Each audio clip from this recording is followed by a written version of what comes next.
The Lakers lost again last night in a preseason matchup against the Minnesota Timberwolves. They went down 118-113. Russ Westbrook only had 5 points and 3 rebounds, but hey, Shannon, LeBron cashed in, 25 and 11 for him. AD had 19 points and 13 rebounds, and they played a decent amount of minutes. All three played at least 24 minutes. All right, Shannon, jump in. What's your biggest takeaway here? AD and LeBron looked unbelievable. They looked in mid-season form. I was happy to see the way AD was playing. I wish he would cut down on some of his three takings because AD is – I just wish he wouldn't shoot so many threes. You realize they are encouraging him to shoot more threes. No, they should not. No, they should not. AD and LeBron looked unbelievable. I like what I saw from Lonnie Walker last night, Skip. He had it going really well, attacking the basket, made some pretty good mid-range pull-up shots, but then had a mild ankle sprain in the third quarter. I mean, the ankle sprain. The Lakers says it's mild. Reevaluate him, and we'll see. Hopefully he's ready to go by next week. But the starting backcourt, 4 points, 0 for 7, 0 for 6, 5 turnovers in the first half. I don't know why Pat Beverly thinks because he had the purple and gold on, he's turning to Steph Curry. Because all of a sudden he wants to just launch up threes. Russ, the first 2 times he got the ball, what did he do? How you make the same mistake every single time? Get the ball, step out of bounds. He looks at the official, toss the ball to the official. Come right back down the court to get him the ball again. What he do, Skip? Step out of bounds. Step right out of bounds again. And then the shot selection, when do you realize if you shoot 29% from the three, why are you taking? There's a reason why you're open. There's a reason why the opposing team are encouraging you to shoot those shots. Enough about him, Skip. Look, it's not going to work.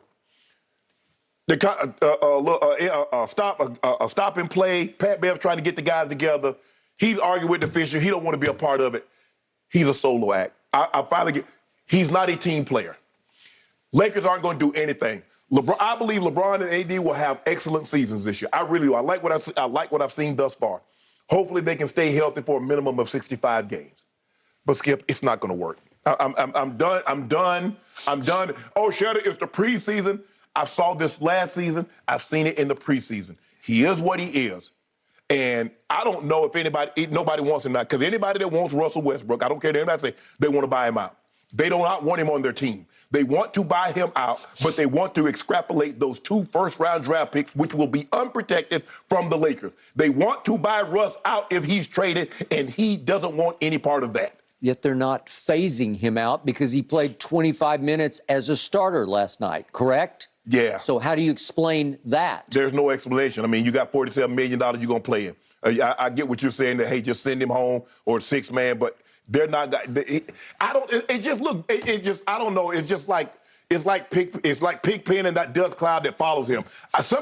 When he gets the ball, my spirits just dampen. And I'm sure people in the crib last night, they feel the exact same way that I feel. It's just like it's about to go to hell in a handbasket. Every time he touches the ball, I do not expect anything good to happen. It makes me nervous to watch. I get antsy watching him because I just know something wild is going to happen. Maybe it's just me, Skip. Maybe I'm just being too critical, too harsh. But I just think that something bad. Every time he just touches the ball, I'm like, damn. Okay. I will caution you, and I do agree with your assessment about your big 2, but you only have a big 2. There's no big 3.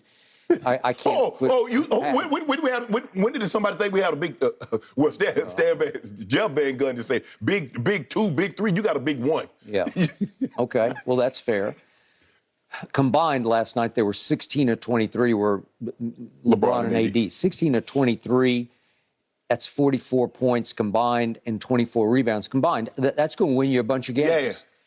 Yeah. The issue is, the caveat is, the disqualifier last night is there's no Gobert and no Karl Anthony Towns. Right. So it was more of a super highway to the basket. The lane was a lot more open than it's going to be in general when you play this new T-Wolves team. Right. So I'm with you on that. That's hopeful and heartening. I'm completely with you on Russ. It's just hard to watch. It's almost like, what's wrong with this picture? Because he doesn't even fit in the picture. Right. Because you watch LeBron's artistry, and then you watch AD's dominance because he's a gifted 6'10" player with guard skills.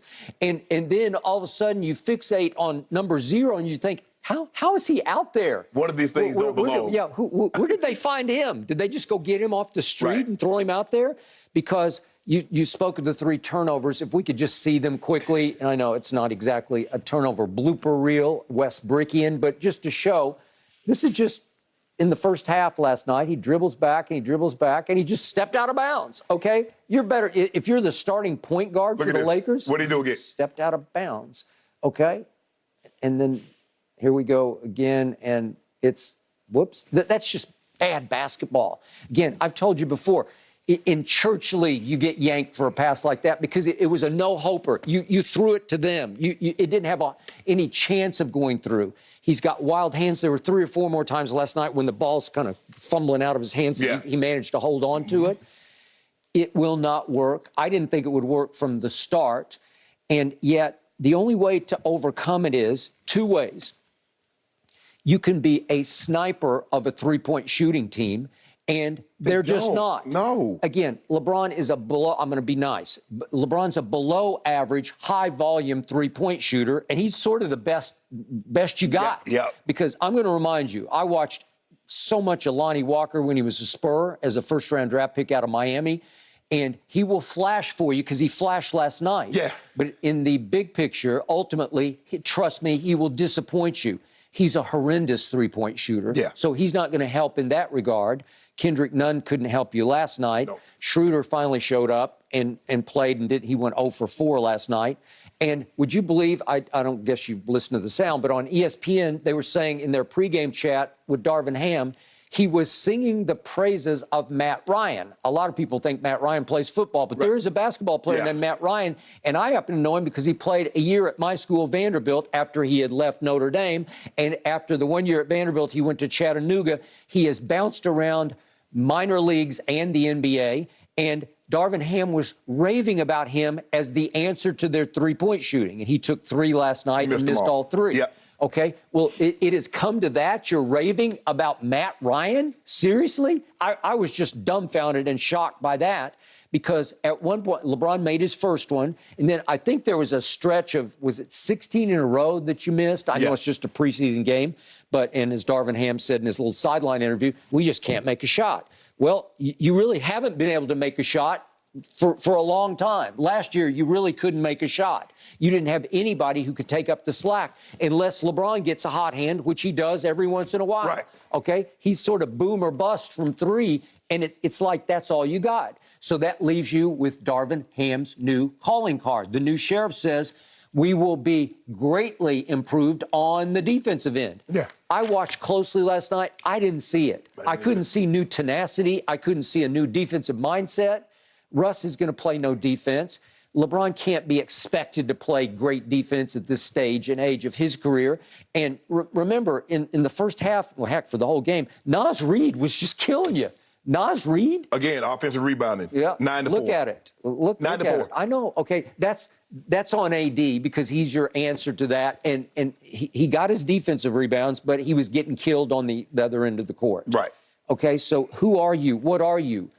Are you as projected like an 8 seed? Is that pretty much who you are? I think, like I said, I think they can get to 5 or 6. Well, I think anything other than 6 seed is not the play-in. I think 7 and 8 is the play-in. 7, 8, 9, 10 are play-in. Mm-hmm. So I think they can avoid the play-in. I think they can get 5 or 6. AD stays healthy for 65 games. Bron stays healthy for 65 games, and they get a consistent third scoring option. Be it Kendrick Nunn, I'm expecting it to be Kendrick Nunn. I'm going to say Kendrick Nunn is going to be our best He just had a bad shooting night, but I like him too. But he had some good looks, ball went in and out, and, he was struggling a little bit. But it's just the other guy, I just don't know. Maybe LeBron Skip in year 10, AD in year 5, combine those 2 guys together, they can play well enough to overcome what was supposed to be the addition and make it a big 3. Yep. But I don't believe LeBron in year 20 and AD right now can overcome his play.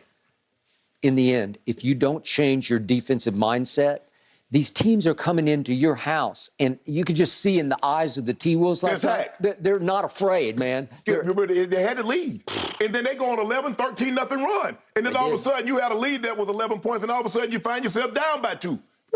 Hey, D'Angelo and Ant-Man, they're like, hey, we got this. Watch this. Because they can get just about whatever they want on the offensive end. Yes. Well, it's just hard to win games like that unless you ask LeBron to play like he's 22. No, he can't. He can't exert that kind of energy because you need him. Because Skip, they say AD one, but LeBron is your number one scoring option, and you can't ask your number one scoring option to exert that kind of pressure on both ends. Not, as you said, not at this age. The man's about to be 38. He cannot exert. Nobody is exerting that kind of effort on both ends of the court at 38 years of age. And yet, the weirdest anomaly stat last night is he was a plus 10 of your starters, and you go down through your starters and all the way down the roster, and just about everybody else was a minus. So LeBron had a remarkable game in which, in his minutes, he had him plus 10. Well, that means you should have won the game, except all those other guys played, and they were all minuses. Yeah.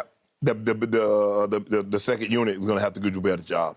They're going to have to do a better job. They're going to have to do a better job of holding or cutting it. They feel deeper than they were last year. But last year they were deep in aging star power. Yes. Aging star power. But you had the Melos and the Dwights who know how to play. Right. They just aren't quite capable of playing. Right. And at this moment, it sounds like they aren't going to be playing at all. No, right? I don't think Melo or Dwight. It looks like that's the end of the line for both.